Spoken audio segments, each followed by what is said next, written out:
What's up, jobbers, and welcome to the latest edition of the Jobber Knocker podcast. As always, it's Nestlemania alongside for the ride is a man that, well, is the last real champion, folks. His name is JC. It's just me, JC, day one-ish, Nestlemania. First off, before we start, obviously, we're going to get into Wrestlemania, which was a great weekend. But I want to congratulate our boy, Danny, with one N, for winning the predictions, the year-long predictions. It was a hard journey. He was in a battle up against you. I got the bronze medal. You got the silver. You're the first loser. I'm the second loser. But we're all losers because Danny is the champion, and I'm so proud of him. He ends your fucking reign of terror bullshit that you had, and it was great. It was great to see him predict the most things right for the entire year. So congratulations, Danny. We all appreciate you, and I'm coming for your title next year, baby.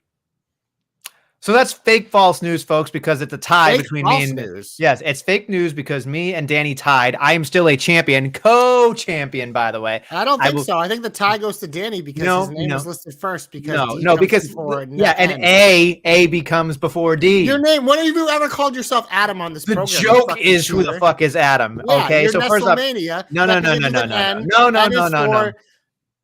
Not a winner. Listen. All I'm saying is it's a tie. If Daniel was a gentleman, he would say that we are champions together. This is a two-peat for me, by the way. Congrats, Danny. You did a great job this year. I think you guys I acknowledge you. Listen, I am the champion. We are co-champions. And that's the other thing, too. We need to have a system where there's no co-champion. That's all I'm saying. We do have a system. No, it's called you guys. No, okay, here's a system. Here's a system. The co-host who doesn't win predictions gets to decide. That's the dumbest thing I've ever heard. I choose Danny. No, so you lose. Done deal. How about the person who made this entire thing up? That was the actual winner and the incumbent, by the way. You know what's so great about this? It actually bothers you. Do you know what? Meaningless predictions actually bother. Listen.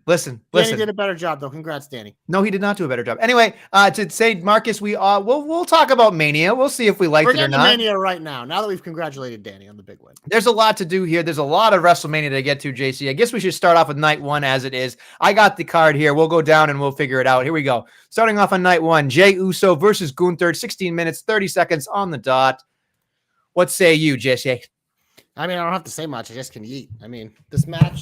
Oh, I just knocked over my mic eating too much. Professional. I just yeeted my mic off the stand. But no, we're back. I mean, this match was a match. It happened, but who gives a fuck? Jey Uso won the championship. We all got to eat. It was a moment. He got his moment. He deserved it, and now he is the guy on Monday Night Raw. So I thought this match was kind of all over the place, of course. I mean, obviously, we were waiting for the moment. That's really what it was. And I think you and I both agreed that we understand that the sleeper hold was done for a particular reason, storyline-wise. But we both are in the camp of when it comes to a big moment, the 1, 2, 3 feels like it's the slingshot for a big moment. Everybody was still very excited. But I think that if I could go back, I think the 1, 2, 3 would have made it even bigger. Personally, just that's a personal preference for me. I don't hate it either way, but I mean, storyline-wise, it makes a hell of a lot of sense. Yeah, no, I mean, that's the stance I usually have. This one didn't bother me as much because, like you said, it makes sense storyline-wise, and that's how he took out his brother. That's how Gunther's been taking out people, and for Gunther to immediately tap out to his own move. I always love when guys do that because it's like you should be putting over your own move. If someone uses it on you, yeah, you better sure as hell fucking sell it because that's your move, baby. Marcus here saying over 16,000 dislikes on YouTube coming from the Roman cult. On the Jey Uso thing, I'm not surprised. I believe. They're the loudest people in the room with the Jey Uso stuff are the biggest fucking losers in the world. It's how it is when people dislike things. So I mean, it's one of those like 99% of people really enjoyed that. And I think that's all that matters, Yeah, I mean, it is what it is. Oh, Danny said they done the sleeper hold finish to prepare us for the rest of the night. Z's and bar the main event. We'll get to it, right? So JC and I were talking about this before when we were watching it. Let's go on. The New Day become the new tag team champions against Eric and Ivar, the War Raiders, 9 minutes, 15 seconds. This was pedestrian at best. Yeah, I expected a little more from this, but it was fine. It was like, that's the thing. The theme of night one was nothing was bad, but nothing was great. And when we can talk about the main event, there obviously was moments and stuff there, but like everything else in the card, like nothing was bad, but nothing was great. Which for WrestleMania, you're looking for the greatness. You're looking for things to stand out. You're looking for things to remember, moments, memorable. And I mean, Jey Uso obviously winning was a moment. That's why I said I could give a fuck about the match. This one, I mean, look, it's a checklist. New Day need to become the tag team champions. They're a legit tag team. They're the ones who are being pushed as the big heels. I think this will help the division that really doesn't exist on Raw. But again, it's just a checklist thing. The match doesn't stand out, but we move on.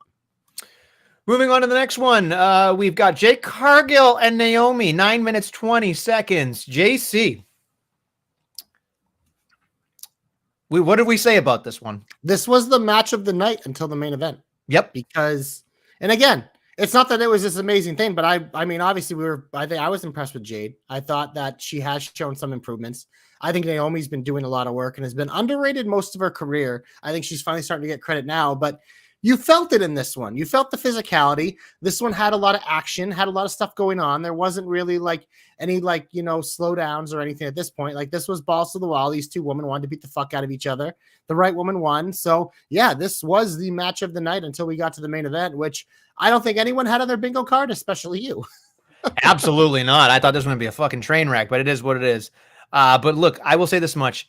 There were a couple moves in there that I was very impressed with both of them. I thought they did a fantastic job. I mean, that inverted, like she had him inside and outside, and then she came up and did a bulldog off the second rope. I thought that was really cool. There were other couple things that were happening here, power moves. I just thought Naomi did a really good job selling and a really good job kind of doing what she was supposed to do in this matchup. So I really enjoyed this match. And we did not expect it at all, which was kind of crazy to us. 100%. Moving on to the next one. We have El Grande Americano defeating Rey Fenix, 7 minutes, 55 seconds. Now, of course, Rey Mysterio unfortunately had a bad wheel or some type of injury, it seemed like here, which if you listen to the Dirties, apparently there was a huge entrance they had planned for Rey Mysterio too. That was a super bummer. And the minute that El Grande had a replacement, I think you and I both said, well, that it doesn't seem like Rey Fenix needs to. I think you even used the words kick the can down the road. They probably have something specific they're going to do with Rey Mysterio once he's okay. Yeah, so that's why this one again falls into like it was good, wasn't great, but it was a fun match. Like these two are a great matchup, but yeah, that was kind of the thing I said because you're like they didn't really do anything here, but I'm like, I think there truly was something storyline wise they had planned with Rey, and you just save it because you can do it at Backlash or whatever's next, or I think there's a Saturday Night Main Event. Wherever you do that match, you can save all that stuff. And this was just a fun fill-in. It gives Phoenix a chance to debut at WrestleMania, which is a big deal. And these two guys can go, and El Grande gets the win, which is the most important thing. Yeah, I mean, it seems like El Grande is going to keep going on for a little bit, which I don't think anybody hates, and I think it's going to be fun going forward. And then moving on. We have Tiffy. Big upset missed the match here in WrestleMania. I think we never talked about the U.S. title. Oh, yeah, I missed that one. Sorry. Oh, you just blew out my speakers. You just blew out my eardrums with that. Yeah. Sorry. We assumed that he was going to win. He won in 10 minutes, 40 seconds, which I mean, there was a move in there with the backflip to go to the BTF. I think it was. Was it BMT? What was it called? I've blunt force trauma. BFT. BFT. Yeah, that was a good move. Again, nothing really wrestling-wise when LA Knight wrestles. Do I really care? I think Fatu, you can't deny him. Like, you just can't deny what he is. I mean, even Big E said on the thing, what was it, the pre or post show, he was like, they probably thought Solo was going to be the guy, and then Jacob Fatu is just undeniable, which was like, oof, shouldn't say that on television, but man, it's true. Now we know what's going to happen. So. Yeah, I mean, this match, again, it was nothing really happened, but the last two sequences, the one you referred to, and then I believe the sequence before, I think those two were awesome. It was awesome. It made me forgive the rest of it because it's like, okay, those were cool. That was fun. But yeah, it was cool for Jacob to get his moment. And now we go forward because we were kind of like when LA Knight won it back. We're like, well, thank God it's off Nakamura, but at least now it's on Fatu, and we have a lot of exciting prospects for him. And we'll see what goes on with this storyline with Solo. But yeah, the chat wants us to get to Stiffy time, so let's get to Stiffy time. Stiffy with the big upset, 19 minutes, 5 seconds, beats Charlotte in what can only be described as a fucking weird match. I don't know what else to describe it. Yeah, it was because there were points in here. I'm like, oh, this is actually pretty good. But then there were other points where I was like, oh, this is just like the feud. They are not on the same page. And it's the combo that we always talk about with Charlotte, but then it's also like with Tiffany, like she's been pushed really fast. She's still kind of learning on the fly a little bit because she is very new to this. She is very young. So that's why we're not harsh on her, because it's like she's being put in a spot that most people aren't right away. But yeah, no, it was I expected her to retain because I always felt like it was like this is really about Tiffy and solidifying her and giving a signature win, because Charlotte, I mean, she loses all the time, doesn't need it at this point, but it was kind of like a stamp for Tiffy to be like, okay, this is like your signature win. So I'm glad they went with that. But yeah, the match again, it was a little bit of an up and down experience for sure. There were definitely points in there where we were kind of jumping out of our seats because we were excited, but like it's one of those things where as I'm looking at this entire night, right? Like, and I don't mean any disrespect to anybody, but I mean the Jey Uso thing, that's a moment, right? But everything else we've kind of talked about is like kind of feels like a generic thing until we get to the main event, in my opinion. The main event, which was kind of crazy in a lot of ways. I mean, they had the crazy, flamethrower thing, which I thought was kind of, this is the other thing too, is we can talk about this. There's been a conspiracy that Rollins has been wearing Rock related outfits for weeks. And then he came out with the flamethrower, and the Rock came out at WrestleMania in a flamethrower in WrestleMania 32. So it just adds to speculation, of course. And then of course, Roman Reigns comes out, no real pomp and circumstance like normal for WrestleMania. And then we get the crazy CM Punk, the fire burns, which is always a heartstring kind of thing for me, seeing him at 26 years old saying, I just love competition and all that stuff. And then he comes out and crying like a baby and doing his old thing. And he finally becomes a WrestleMania main event. He closes the show. A lot of gaga in this match. We were watching this and I think I said, this match is not over until Heyman has to make a decision. 100%. And that's exactly what we needed. I should have picked with my brain instead of my heart here, because I had a feeling it was going to be Seth Rollins. I did like the way it unfolded, though. I thought having him kind of give it to Punk first, then Roman, and then fuck Roman twice. I thought this was great. And then it was really interesting to me because all I kept thinking about was what Heyman said on Monday on Pat McAfee. I think he said something along the lines of like, look, my best friend abandoned me. The other guy used me. And look, like this is Seth Rollins' era right now. Like Seth Rollins is right where Roman Reigns was when he started to become the tribal chief. When I sat on the couch with him for the very first time, this is where Rollins is headed, which to a lot of Rollins fans, they've always thought he was underneath Roman Reigns. And I mean, that's kind of just feels like what it is. But with this going forward, they're going to try to make an attempt here to make a case for what Rollins, I think in his own mind, should be as well. Yeah, I mean, I disagree with what Heyman says because I feel like they've always tried to do the Rollins era, and it just like he just always seemed like a little brother to Roman Reigns, which is true, and that's why I think the booking of this was really good. But to me, it's just like Seth is always going to be pushed in the main event. Like, I mean, he just was the first world champion and all this and that and everything. It just, it's because he's a Triple H guy. He's like Triple H is one of his favorites, and so he takes care of him. And Seth is really good. He deserves a lot of things he gets. He's an incredible performer. Yeah, this match was a lot of fun because of the gaga, and the Heyman stuff was mwah. Like the stuff with Punk turning and then Roman thinking he has it and then turning on Roman. It just like, it was so well done. Am I super enthusiastic about Heyman with Seth? I don't know. I'm just not. My thing always was Seth. It's just like I know I say it all the time, but he never goes away. So like, I never really get that break from him. And it's just like, he's already not my favorite. Like, I respect everything he does. I think he deserves a top spot. He is a top guy. He's incredible. He's one of the best performers they have, but he's never going to be like one of the guys where I'm like, oh yeah. But so when I look at a match like this, like, yeah, I prefer Roman. I prefer Punk, and I prefer Cody. I prefer Cena. I prefer Orton. I prefer McIntyre, like all these guys over it. But yeah, Joe mentions the authority there. It's like, I feel like we've done this a lot with Seth. Like, he's gotten more opportunities with this type of stuff than anyone.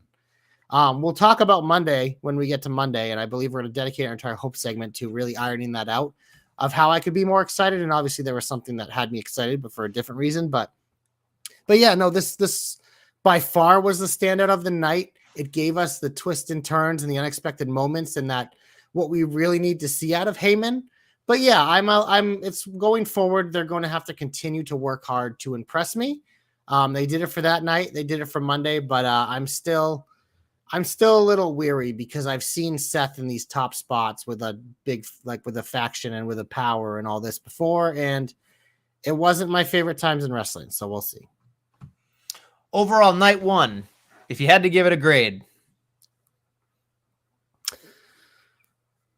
6.5. Okay. Is that being generous? To me, it was a 5 at best for me. It's hard because a 5, it's just like it definitely wasn't mid to me, and that's obviously what a 5 is.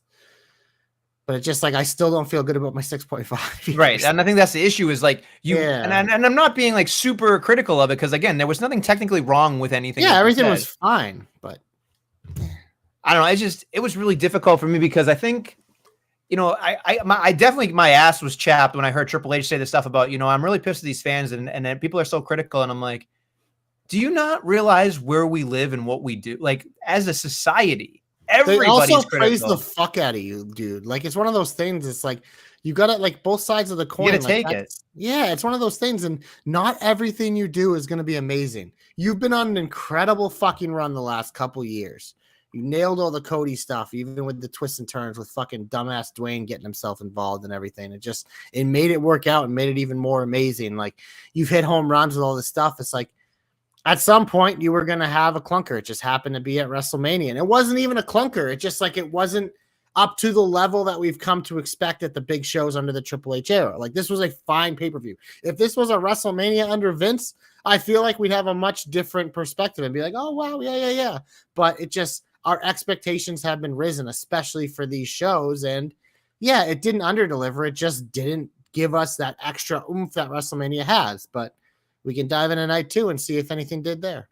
All right, moving on to night 2. Io Sky defeats Bianca Belair and Rhea Ripley. 14 minutes, 25 seconds, triple threat. I thought this one was a hot start. I fucking loved it. I thought it was so much fun. I'm glad Io got her flowers because it was just a nice little wow moment for her. I always love when she does the crazy like pointing at her head thing. Like I just always crack up with that. And she's always one of my favorites. So it's so nice because she was ignored going leading up to this entire thing. So for her to win just made sense, which that's all it needs to be. It needs to make sense to me. That's it. Like I know I'm very much, people like give me a lot of shit, but like at the end of the day, like past the persona, past the nitpicky Nestle stuff, like as a fan at my core, I just want it to make sense. Like if you take me out of something, I just lose it. Like you make me lose it. And I'm sure we'll talk about that more going on to certain things in night 2. But there's some nonsensical shit that I just can't put up with. I just don't like to be insulted. Moving on. What about, do I get to talk about it, bro? Come on. This was the best match of WrestleMania. Wow. It wasn't the best match of the weekend because there were pretty much every match on NXT was fucking incredible. If you want to watch a real show that'll blow you away, NXT once again fucking stood and they delivered. That, oh my God, maybe we'll talk about that at the end if we have time, because that was a lot of fun. But yeah, no, this was the best match of WrestleMania, I thought. In Reign, I kind of expected it to be one of the top matches. It was just good. It was fun. Like you said, it was a great way to kick off the show. And we were like, all right, night 2? Night 2 is going to redeem the fine night 1, but not special night 1. Like we might get some special stuff here. And Io winning was cool, like you said. But yeah, we'll see if the momentum continues to the next match. And then look, I will say this much. The next match, I didn't have any hope at all for. Drew McIntyre defeats Damian Priest in a Sin City Street fight, 13 minutes, 55 seconds. I remember thinking to myself, this could be okay. But then there were a couple of kabooms, and just like they just beat the shit out of each other. And I'm like, whenever I get a good kaboom, I'm happy, right? So I think like watching him get fucking launched into the tables was a good spot. Him getting wedged in the turnbuckle for the finish, getting a Claymore was good. Like you said, I don't think Drew winning and Priest losing really hurts anybody here in any way. Drew's is a big fucking deal. Priest can fight from underneath. I think it's perfect. And like I said, I think Drew McIntyre's on another level. He's in the upper echelon in my head. So I was thoroughly impressed with this matchup. And again, it kept the momentum going. Like I think that was what I was looking for. Was night 1 didn't have anything that kept the momentum going. It wasn't bad. They're clearly good at what they do, but there wasn't anything that I was like, okay, this is enjoyable. This is something I'm looking forward to. And it just kept going. Yeah, no, this was fun. The decision to make this a street fight was perfect. When this match was kind of being rumored and people were bitching about it, I was like, this is going to be the match that no one wanted, but is going to be a highlight of the weekend because They're going to beat the fuck out of each other. These guys were both like Dave Priest was a world champion 2024. Drew was for a hot minute, but these are two of the top guys in the company. So it made sense. Like if they don't have other dance partners on the card, put them together. They made the story make sense. But yeah, this match was fun. And like you said, it kept the momentum going to the next match, which was, I know I said the first one was the best match of the weekend. The next one was my favorite match and moment of the weekend. 2 for 1. This was absolute JC porn, Nestlemania. I'm happy that Dom won. I'm pissed that he won because I had a tie with Danny. If I had just picked the right way, I would have won the entire thing by myself. But man, like this was fun too. Like I think that was the thing I said to you. I think I looked over and I said, like, this is the kind of matchup as a fan you can do no wrong. Any one of those 4 that could win makes you a happy camper. And I think that's what you're looking for is just like, and this is the part that drives me nuts about Triple H. He's like, if you just sit back and relax and don't critique and just watch it as a fan, it's like, this match made me watch as a fan.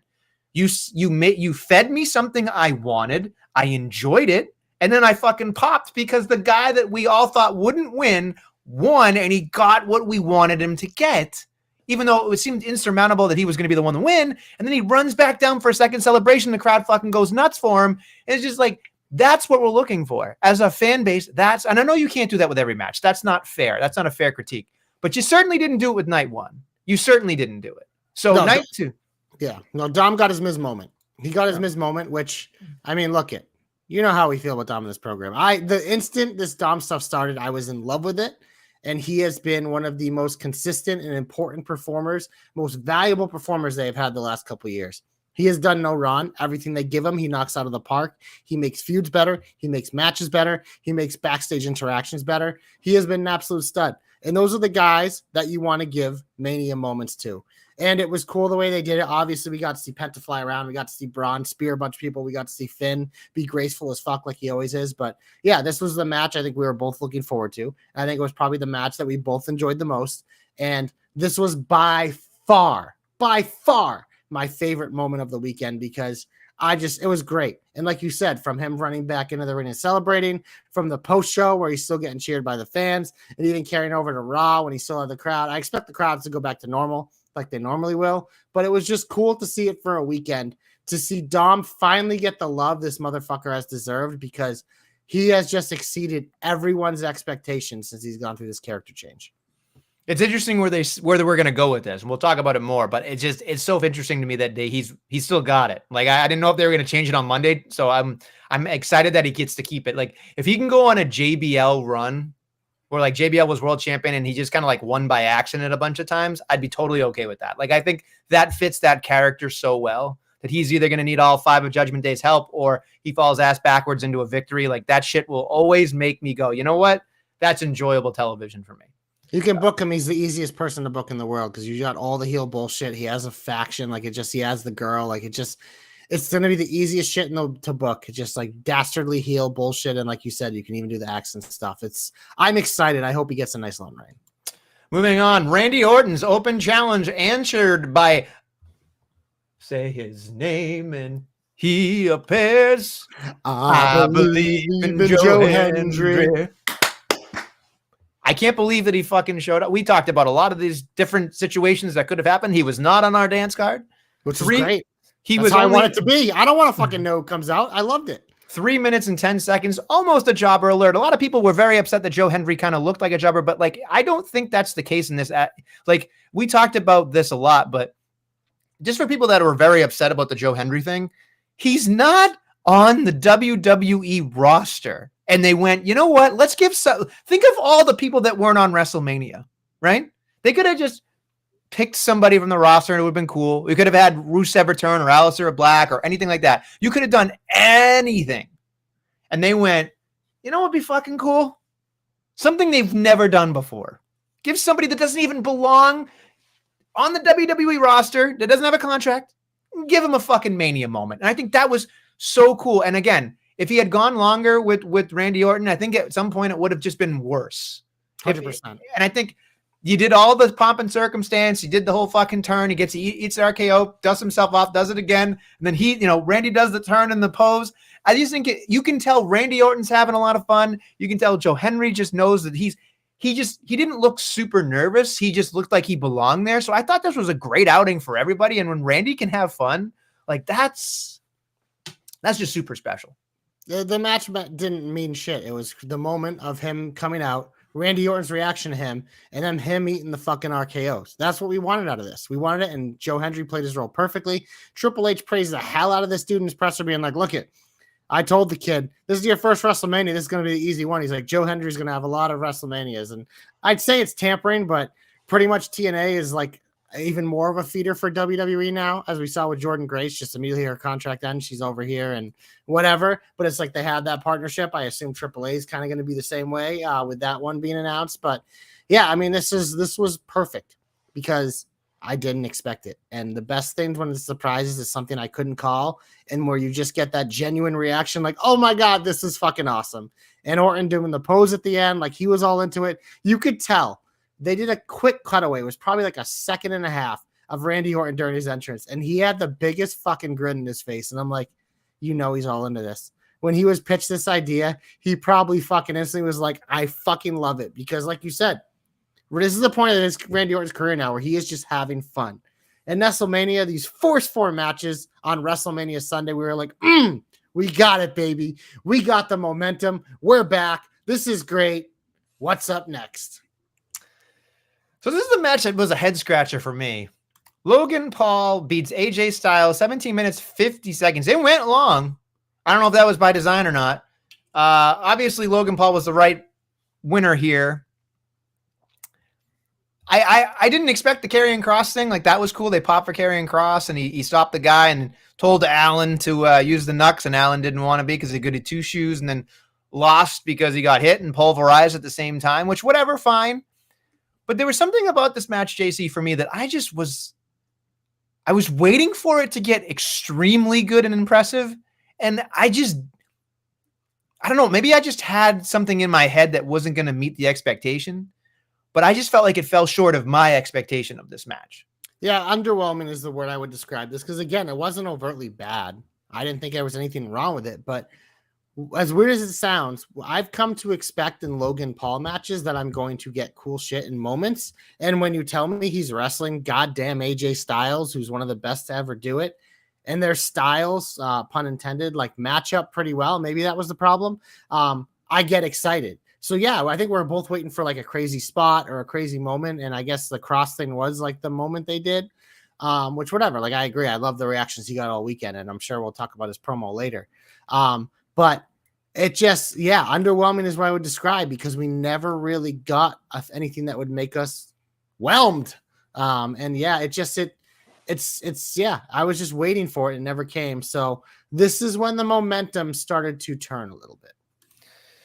Yep. And then the next one, we have Lyra Valkyria and her mystery partner, Becky Lynch, becoming the women's tag team champions. Come on, is back. 8 minutes and 40 seconds. Well,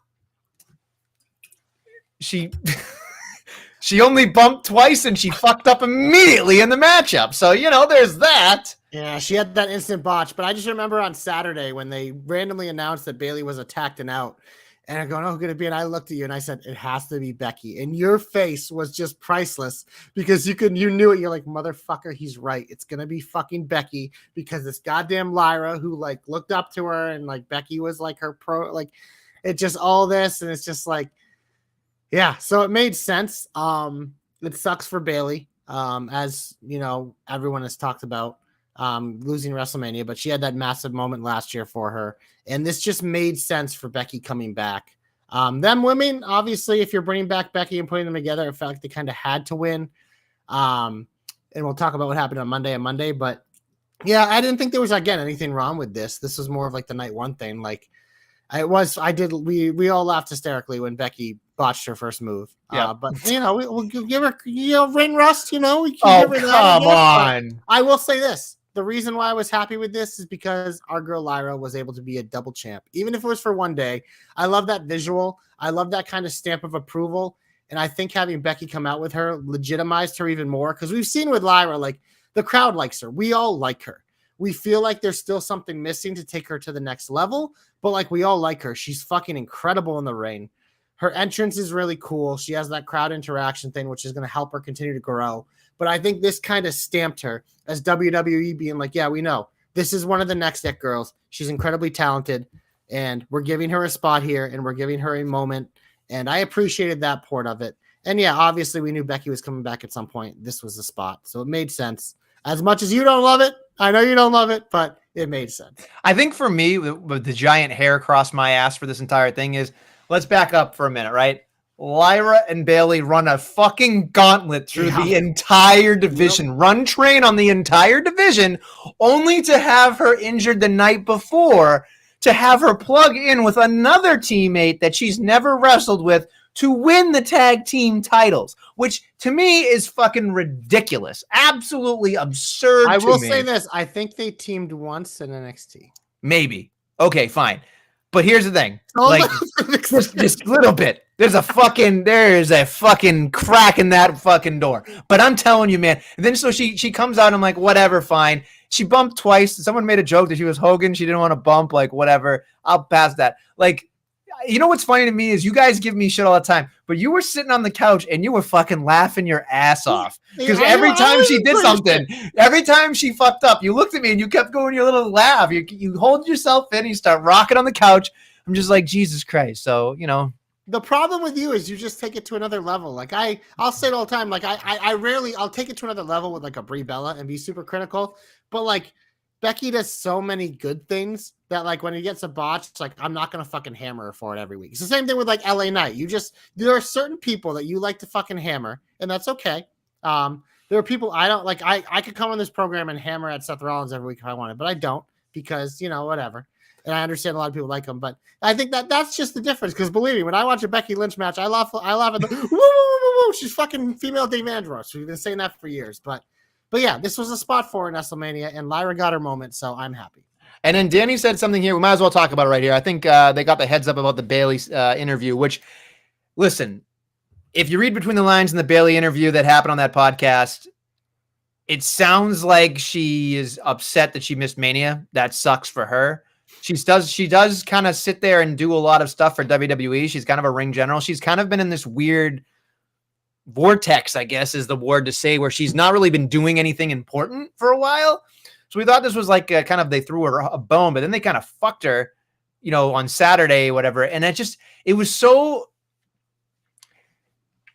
I just felt like you could have done all of this without the way it was executed. I don't know. I just think you could have serviced more masters by doing something different than what was transpiring on Sunday. That's just my take. Yeah, no, if this was always the end plan, there probably was a different way to do it. But I'll say this about Bayley. She fucking won the title at Mania last year. So they clearly know her value. But I think it's one of those things, and what Bayley said in the actual interview is so true. I mean, Karrion Kross even in his promo kind of referenced it. It's like, when you are someone who has to manage a million egos, whether you are a coach, whether you are a parent, whether you are a teacher, whether you are a booker of wrestlers, sometimes when you're managing those egos, you look and you be like, that guy or girl, she's not going to complain. She is going to be fine no matter what I do to her. She is a stud. I'll definitely make it up to her. But in this moment, instead of pissing off this person or dealing with this person annoying the fuck out of me, I'm going to have to give a little hit here to Old Reliable. And that's what Bayley is. She's been the pro. And of the 4 horsewomen, clearly, three others have massive personalities, massive egos. They all have massive talent, but Bayley's always been the one that is like, you know what? Yeah. And there's always those people in the world. And we know people like them. I'm a little like that sometimes, and you can get kind of trampled over. It just is part of it. But Bayley is the good soldier, as Karrion Kross referred to it in his promo. She is the good soldier. And in this situation, that is probably exactly what happened. And it sucks. I'm glad she spoke up because Bayley is a superstar and she does have leverage. So I'm sure it will be made up for her. But yeah, this definitely was tough. And they probably shouldn't have had them run a gauntlet if they were just going to replace her. I do agree with that. I just think, again, nonsense. All I'm asking for is it to make sense. To make sense. Now, since there's only one thing left to do, John Cena defeats Cody Rhodes by pinfall, 21 minutes, 40 seconds. I have my own thoughts here, folks, but since this involves Cody Rhodes, I'm going to lay out and let our boy JC just run. I always thought there was a possibility here that Cena would win. We discussed it. I personally didn't think it was the right moment because I kind of wanted him to get the pomp and circumstance of it. But I also understood there's a real chance. And I think before the match, unfortunately, they kind of ruined it by showing the Backlash promo, and it was Cena and Orton, and there was no Cody on it. And I was like, well, that's not a good omen. But I'm wearing my shirt for my boy. But again, I have no problem with the result because it's what they wanted to do. It's how they want to do it. They're continuing to go forward with this. My boy Cody needs a goddamn break. So I also don't think it's a bad thing for him because as we know with babyface champions, the longer you go, you know what I mean? And he's had that thing for a year. He's done a great job. Now you put him down a little bit and you let him rest and he comes back hot and you kind of get, it's the thing that I always say about Seth. You kind of eliminate that little bit of fan fatigue. Who knows? Maybe he'll be there on Friday a little bit, but I think it's going to be dialed back a little and he'll whatever. Because clearly, as we saw on Monday, Cena's going a different direction. But Nestlemania, this match fucking sucked. There wasn't anything special before, during, or after this match. The finish to this match, I mean, Trainwreck is probably a fucking compliment with how bad this thing was. And then fucking Dwayne isn't even there. That motherfucker doesn't even show up. And he literally did finally fucking talked here on Tuesday with McAfee, and we'll dive into that because that fucking sucked too. But this was not well done. And the weirdest thing for me in the match was just I'm watching it. I'm like, okay, Cena's dominating, which is this is the guy who hasn't won a singles match in 5 years. This is your unbeatable champion who's beaten everyone, including Gunther, who was your other unbeatable champion. He beat him for the fucking crown jewel bullshit. So it's he is the number one. Nobody fucking beats Cody. It's very rare. And Cena dominated him the entire match. Cody had very little offense. And when he did, it was very soft offense because as you kept pointing out, which was true, Cody was going very gentle on old man John. So this was a mess. And then the Travis Scott stuff happens. He's the one who comes out. You're like, okay, he's going to come out, whatever. Cody got to give him a crossroads. He took it with his sunglasses on, which was hilarious. But then it's okay, now we're going to get The Rock. Oh, shit, no, we're just getting the finish of the match and Cena wins. What? So everything else on WrestleMania we said was fine. There was nothing overtly wrong with it. There was something wrong with this. This was terrible. I don't know if they had more planned and Dwayne just fucking does what Dwayne does and fucks everything up by not showing up. Or if it just they just realized yeah, Cena's old. He hasn't had a good match in a while. It's going to be a little bit clunker. So we're just going to lean into it and make it fucking terrible because then people will talk about it. But yeah, it sucked, WrestleMania. And I know you agree. So I'm going to tag you in. So I'm hard on Becky Lynch, obviously. But I think I'm going to win Danny back here. This was the worst I've ever seen John Cena in my life. That's saying something because he's been pretty bad for a couple of years now. And you can sit there and you can try to convince me that you're going to tell me, oh, he's a heel. He's supposed to do this to get everybody to do rest holds. And I popped for the double axe handle because you don't see that move anymore. And it's very old school, which I thought was funny. And I was like, okay, he's wrestling a slow, methodical match. But I think for me is we're getting into these, I don't even know how to describe it. We talked about it earlier with Jey Uso. They don't care about the match. They care about the moment, which John Cena winning was the moment. And that's cool that he won, like you said, but there were a couple of things in here that really just made me go, what the fuck are we doing?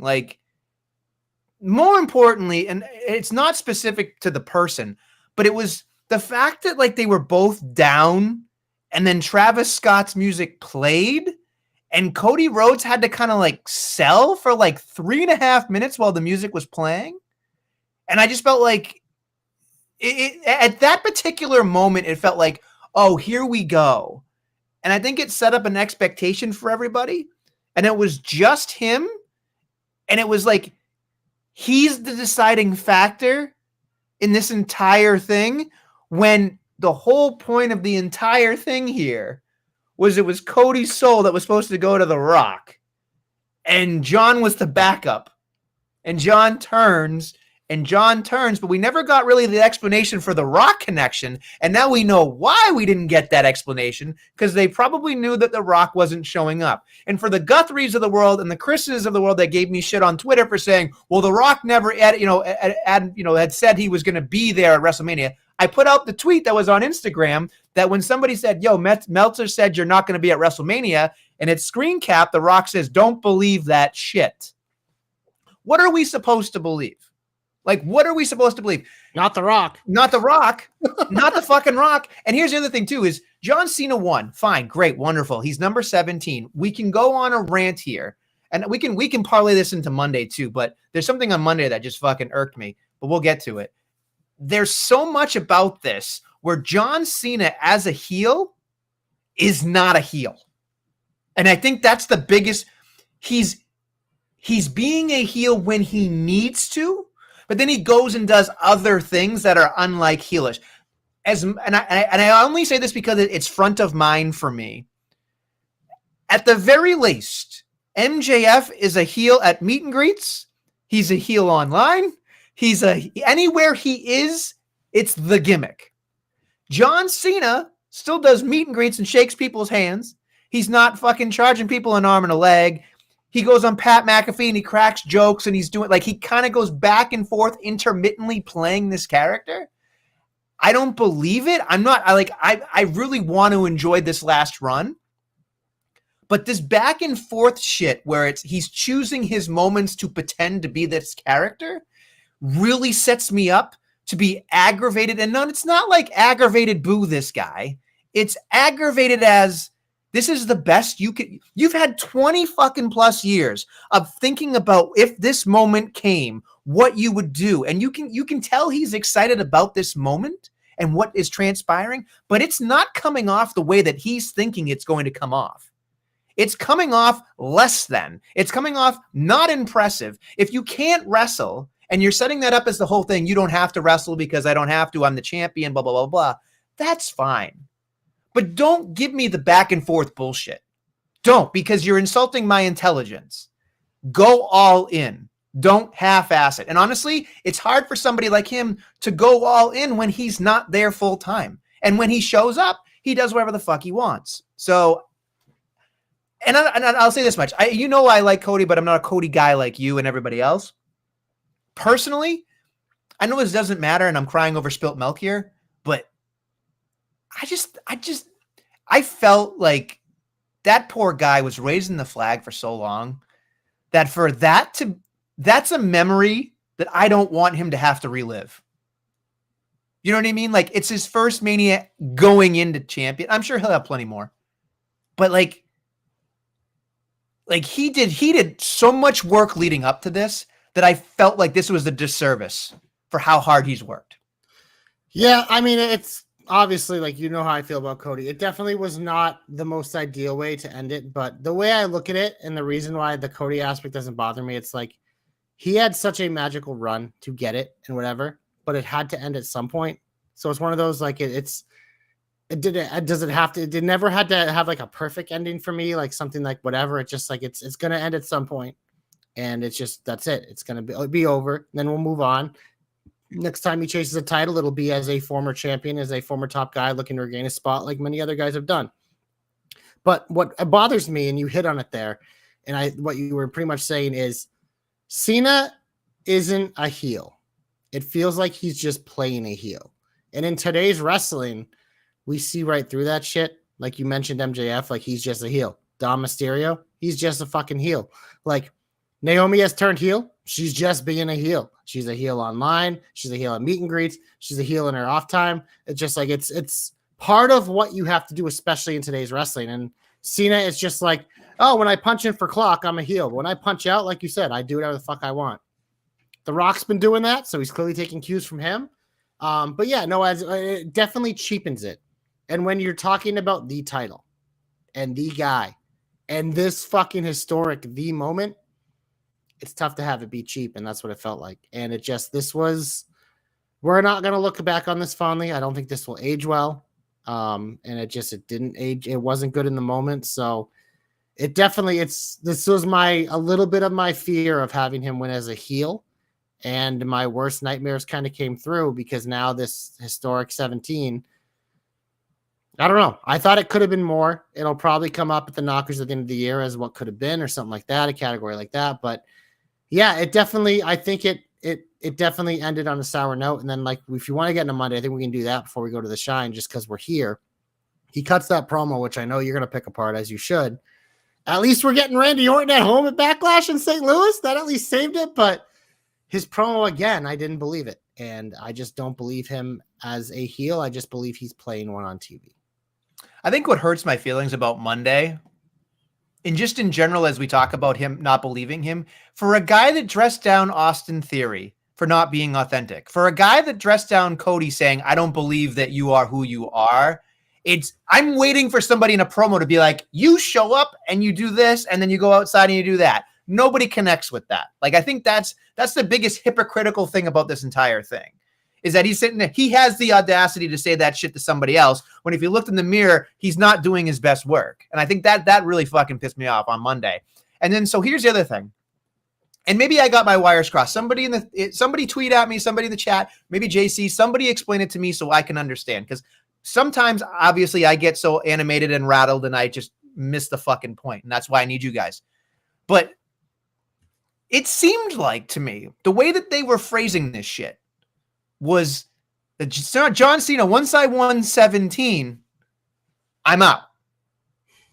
Right? Like, it kind of felt like he's like, he alluded to that, but we always taking it. I know, but it's like, I'm taking this home and I'm not whatever. And then they do the fucking countdown to 36 to 27 days or whatever. And I was just like, you know what?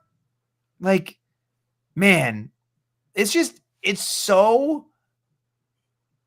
fucking sucks. Like, it sucks to me because all I kept thinking about was like, he's not going to do anything good.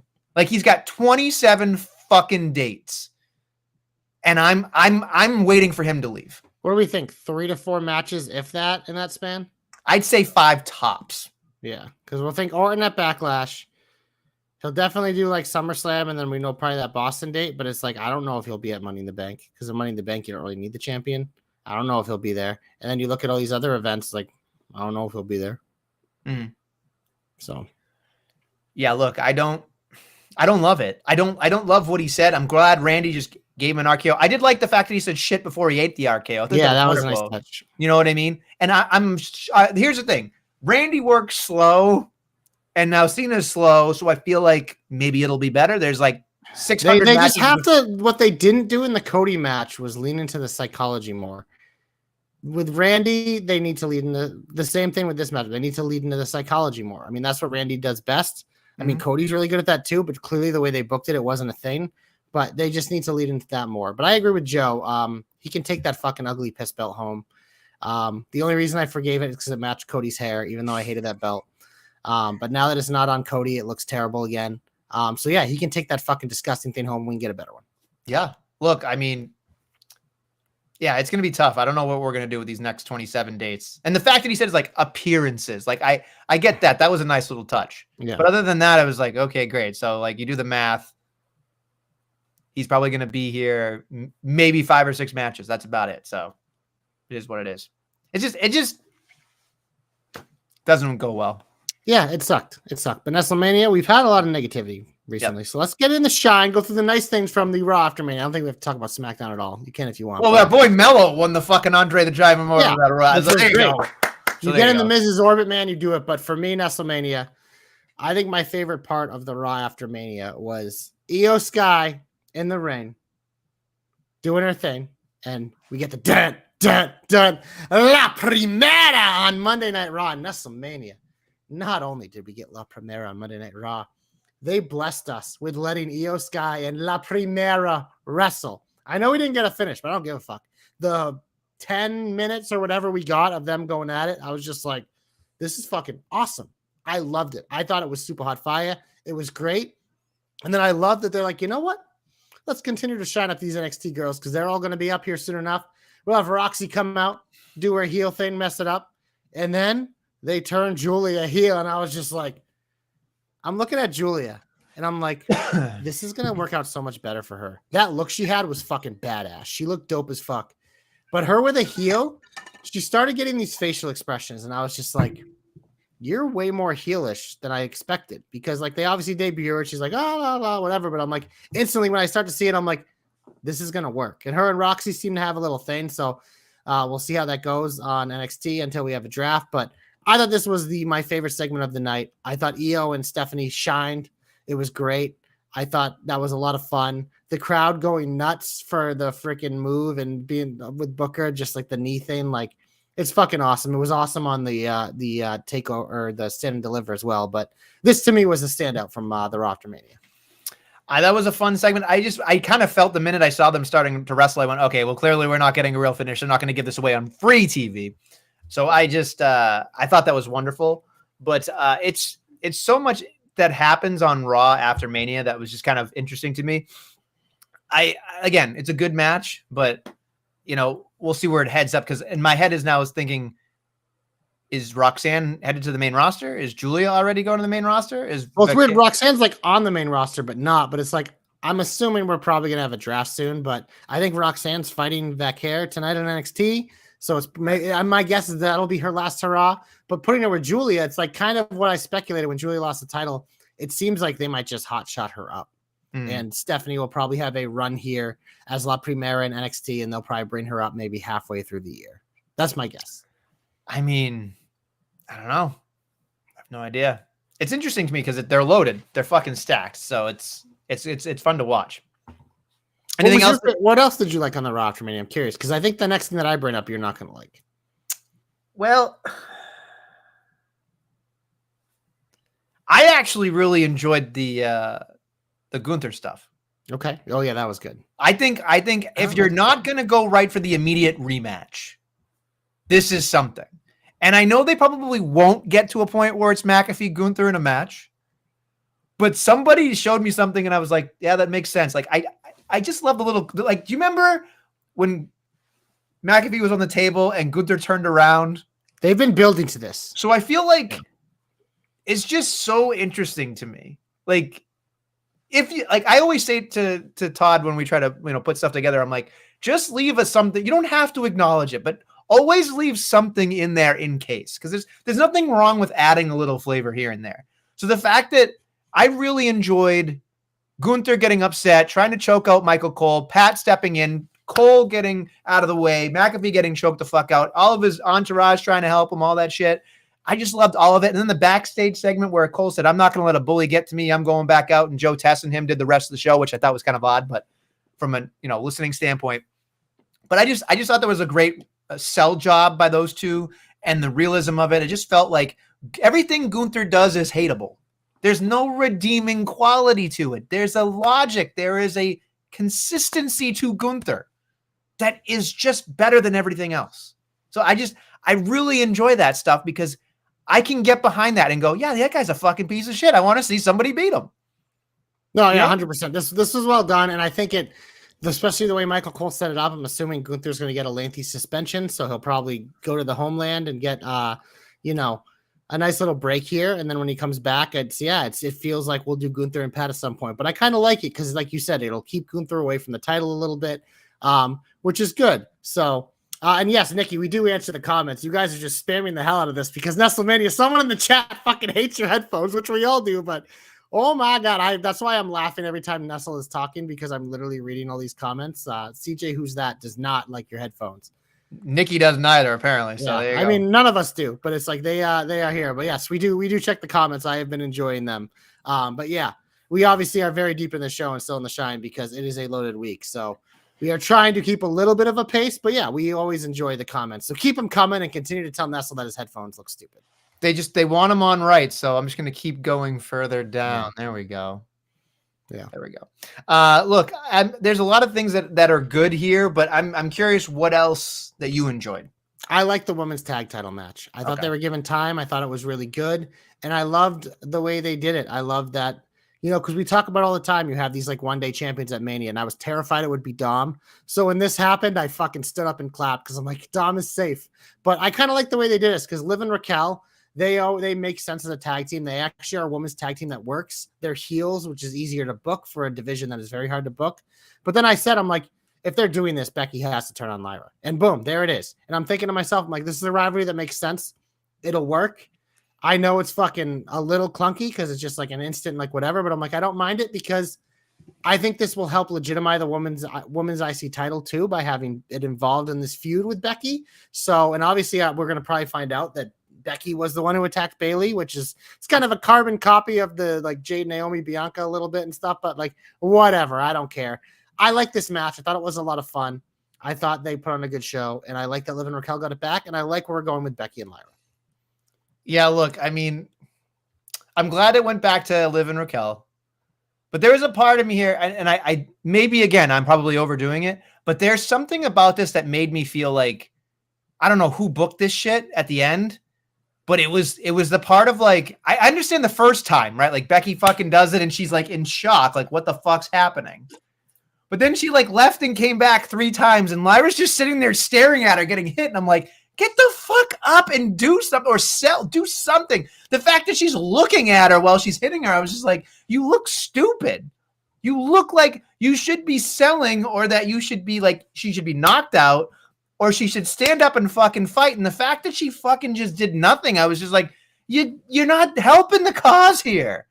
Like, she should have been dominated, or she should have fought back. It's that simple.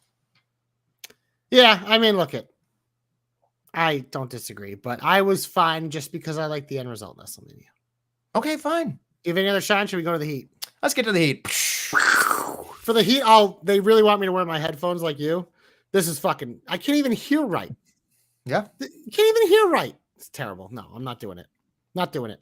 Fuck it. Man of the people. Man of the people, JC. Man of the people. It takes a lot to do this for over an hour, by the way. It hurts. And now I I'm was just gonna say used it's to it. fucking dumb. So now it's like I think you're even dumber for doing it. But Nestlemania, we're in your segment. We're in the Heat. What do you got? Well, let's get going here. Well, we're not talking about SmackDown, you said, right? So there we go. Waste of time. Who cares? Waste of time. There's not a lot going on here in Raw land here. We kind of talked about that whole whatever segment with Becky, so that's kind of fine. That was one of the things that was kind of on my head. The Jey Uso package was great. Sami Zayn comes back out. Cool. I wanted him to turn so bad, didn't you? That was where I was going, because in my head, I went, the hug was fine, and then the Jimmy was fine. Which they even set it up. They had him come behind him, and which is again like it was a well booked segment. I really wanted it to happen. Because in my head, I kept thinking to myself, maybe they're holding it off. So let's hold off on completely bursting this fucking thing wide open. But in my head, I was like, if Sami Zayn can channel his inner Kevin Owens and be upset that Jay got there first before Sami as World Heavyweight Champion, I think that would be fucking incredible. But I just don't know if we're going to get there. But it's so fucking funny to me that like Sami Zayn wasn't on WrestleMania, but he was there the night after. Like, I don't know. Yeah, I think they can still get there for us. I agree, and maybe they'll have a nice drawn out story and it'll make sense because I'm curious to see how they book Jay. It's going to be real interesting. If Seth stays on that show, it just feels like a matter of time, man. But we'll see. But yeah, no, this was probably, I didn't really enjoy this either because I really wanted the turn. Anything else that you thought was really bad? We should probably, so we've already agreed that we're going to talk about the main event stuff in the Hope with the faction, so we can run through that here. With Seth and Heyman. What do you think about their first promo together? Well, it wasn't very long to begin with because it got cut off, right? So, I mean, there's still not really an explanation yet. And CM Punk just started taping his wrist up, trying to act like a tough guy, and then it was a brawl. So, like, I mean, it was what it was. Obviously, the ending was nice. Yeah, Braun Breaker joining them and being a Paul Heyman guy, which has been heavily teased. Obviously, like, they're doing their best to make me buy into this because I'm just not, the Seth Heyman thing just doesn't excite me. But we're going to go to the Hope Nestlemania and we're going to talk about how this will excite both of us more. Should we do it? Glorious! You're my only hope. Listen, so we have Heyman. We've got Rollins. Now we have Braun Breaker, doing his thing, hitting people, fucking spearing the shit out of people in their shoes. I think this is going to be great, but there needs to be more. It's an easy answer. Do you know where I'm going with this? One of them's already been heavily teased as a Paul Heyman guy, but they're two guys that deserve to go up in the spotlight. They've been doing a lot of goofy bullshit. It's time to get serious because they're both studs, and I think both future world champions. A-Town Down Under need to join this faction because you can start them as a tag team, and if you're going the route of Seth and the Young Guys, I think this makes sense. But like you said, there's already been history with Heyman and Theory, and Heyman kind of stamping this kid. And I don't think Heyman will have any issue stamping Grayson Waller. I think those two being around Seth would make sense. Obviously, Breaker's the big enforcer type. Now, the only other way that they can maybe go with this is a more evolution thing. And Breaker's like the Batista or the Orton, and we find an old guy and we find another young gun and do that. But to me, if like you're just going strictly with a faction, I'm looking at the roster for two guys that make sense, two guys that would work, two guys that could even raise the level of heat, and two guys that frankly are being underutilized. To me, the easy answer is A-Town Down Under. Fair enough. There was something that Seth said on Monday that I think may have been what his thesis was, but no one really was paying attention to it. He said, I am the present and the future runs through me. So I felt like this is where in my head, I was like, okay, the future. So he's going to, in my head, that means that his entire stable would be the future of the WWE.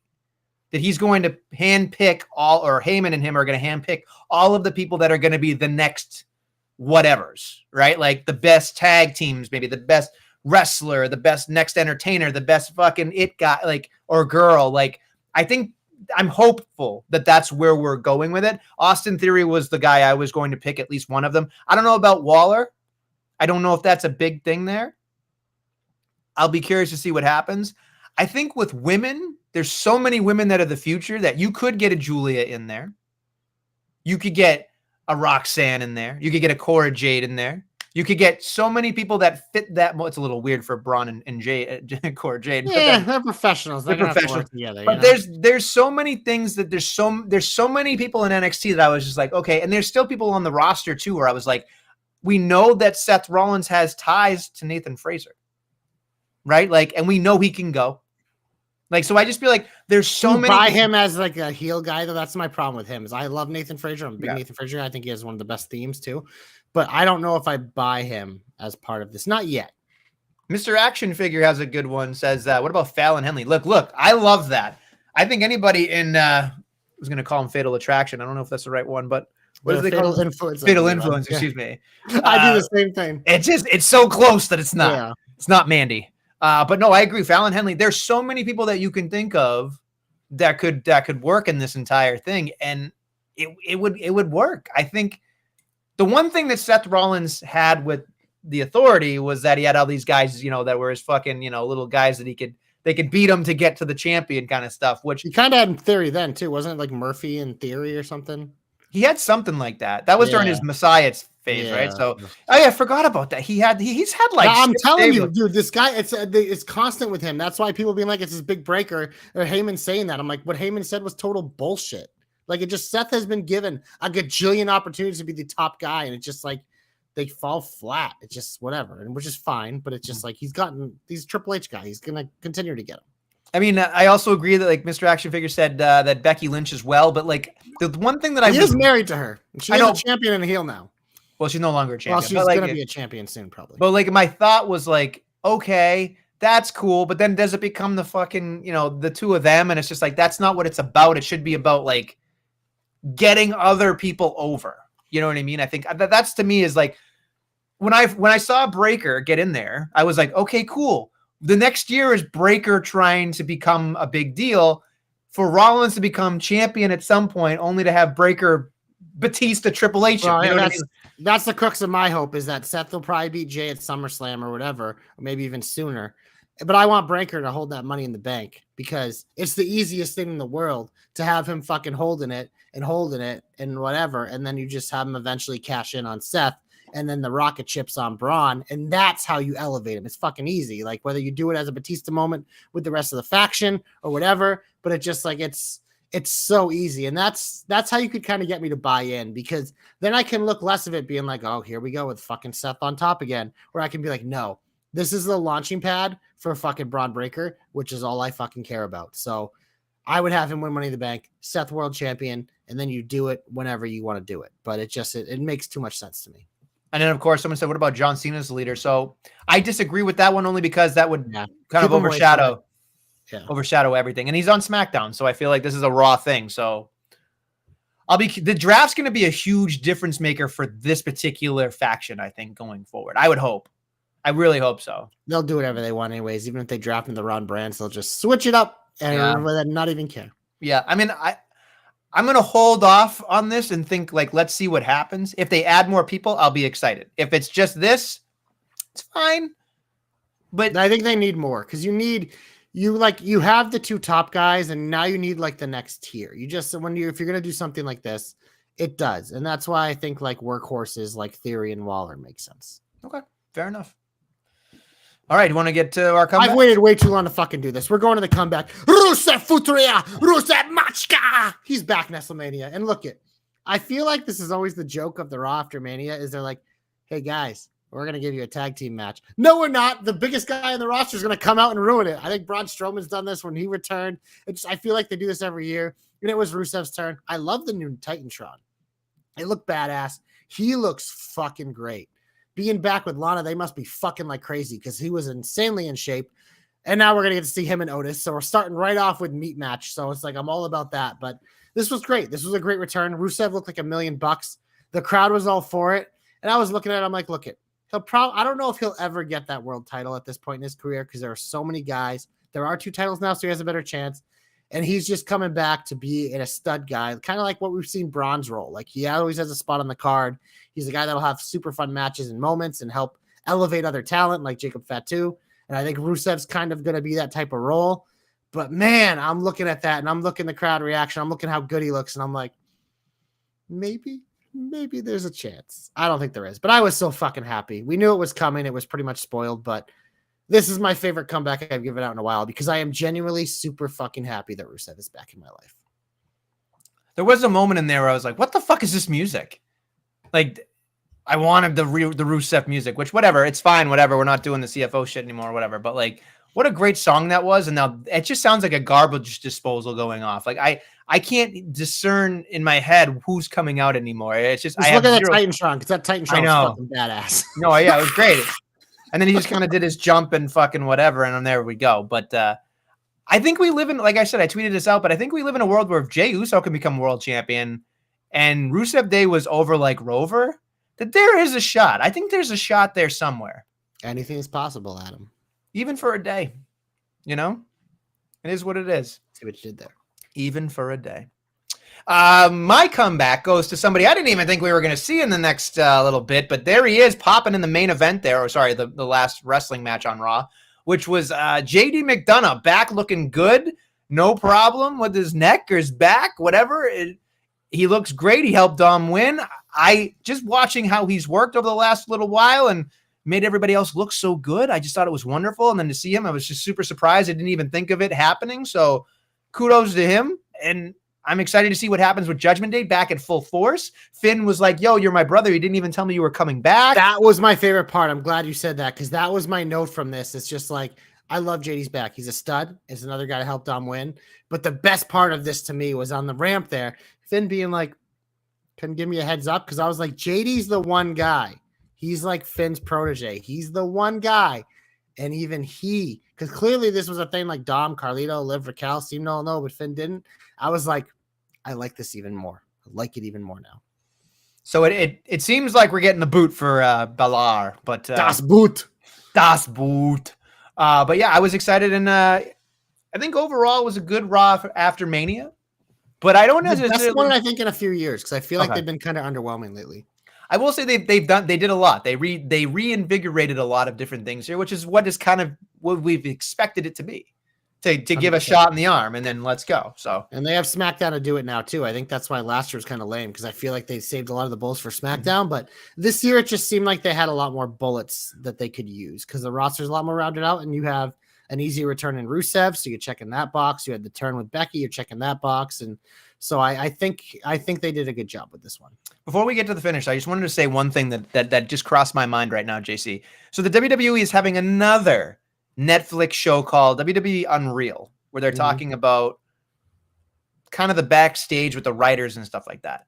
And as I was sitting there thinking to myself, like, what is with this murky bullshit? I feel like similar to Total Divas, that some of this shit is going to transfer over and like, what the fuck are we watching?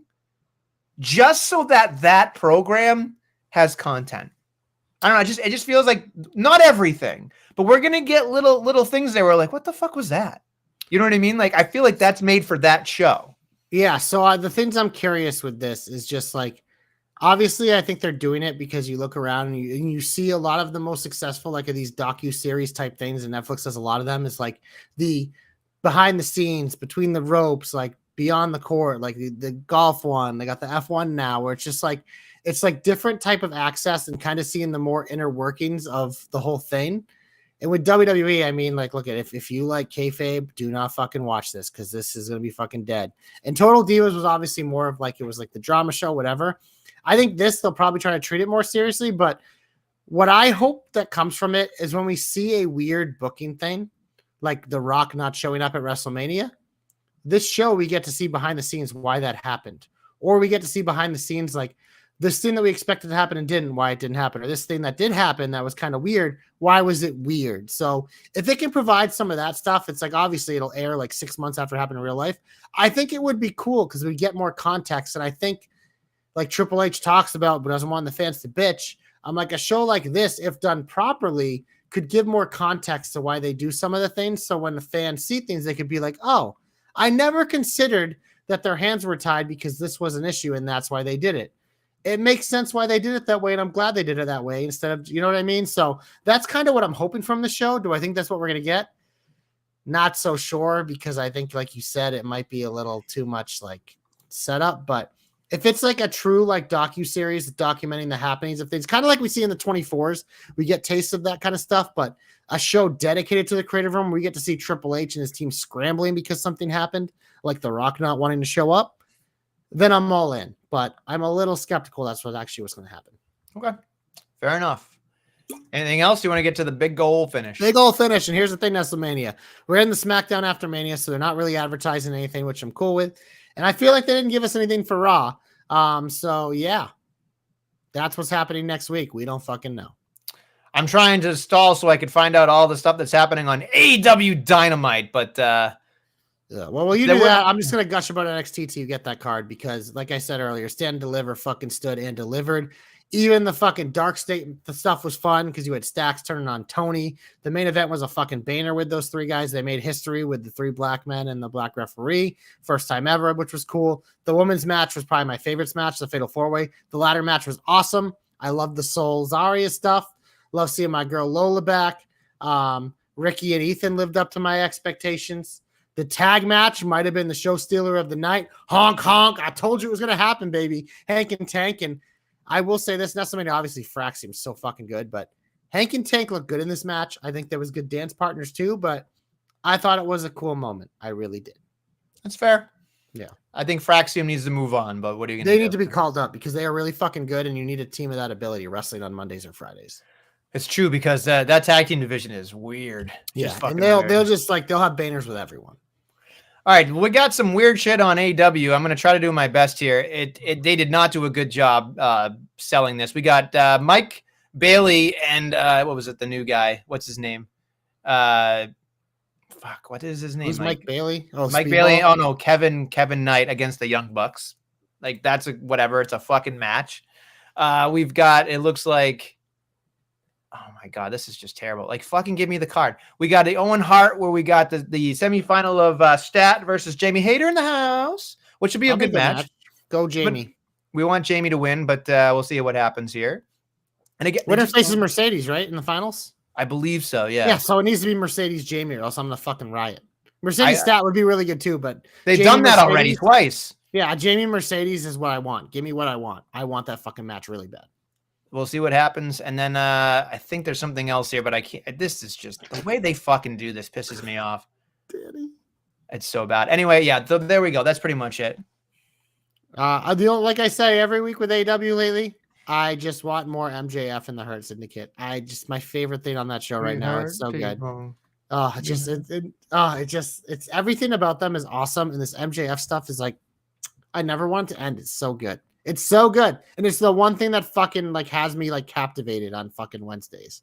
Because everything else, what's worse than Nestlemania? The Death Riders or Dark State? Whoo! I'll say this much. I expected more out of the Death Riders. I didn't expect anything out of Dark State. So I'll go with Riders. And one has Wheeler Yuta, who sucks. What a Muppet. What a fucking Muppet. Oh, Jesus. All right. I think we've exhausted all of our options. Unless you got something else you want to get off your chest. No, let's get out of here, bro. Next week, we will see if we're on Tuesday or Wednesday. Those goddamn Celtics. Let's go Celtics. It's a mystery. The Magic need to win one game for it to be on Wednesday because game 5. I think that could happen, right? And Tatum's not playing tomorrow, it looks like. So, yeah, I'd say it definitely could happen. All right. Well, there you go. Before we head out, just wanted to give you, just in case anybody wants to support me and my endeavors and everybody in the Proving Ground, a special thing is happening here, folks. Thursday on YouTube, 7:30. Proving Ground is at Endicott College on Thursday night. We're doing a show for Endicott College. It's going to be streamed live because we can't have our regular fans there. It's only open to the people at the college, which is kind of I understand, but we'd love to have our fans there. I am going to be there. We'll see what happens. Maybe something will happen. Maybe I'll commentate. I don't know what the hell is going to go on. I won't know until I show up, but I am an Endicott alum. So this is going to be a big moment for everybody. I just really, I think it's going to be a lot of fun. Whether 6 fans show up or 600, I don't know, but we don't really control that. So, but it's very cool. If you're bored on Thursday at 7:30 on YouTube, go check out Proving Ground. I'll be putting the stuff out as well on the Jobber Knocker so everybody can boo me if they want. So one question: Are the comments enabled on the YouTube live stream? Oh yeah. Okay, so here's the thing, people.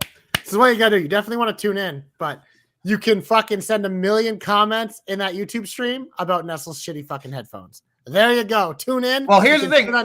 If I'm doing commentary, the headphones are on correctly. I will say that much. We don't know that. We don't know that if we're just listening to you. I'm going to assume they're on incorrectly, and I think our new buddies here in the chat need to let the world know. I'm just saying, go check out Proving Ground. We've done a lot of great stuff in New England, and this is going to be a fun night, regardless of what happens. So I'm very excited for Thursday.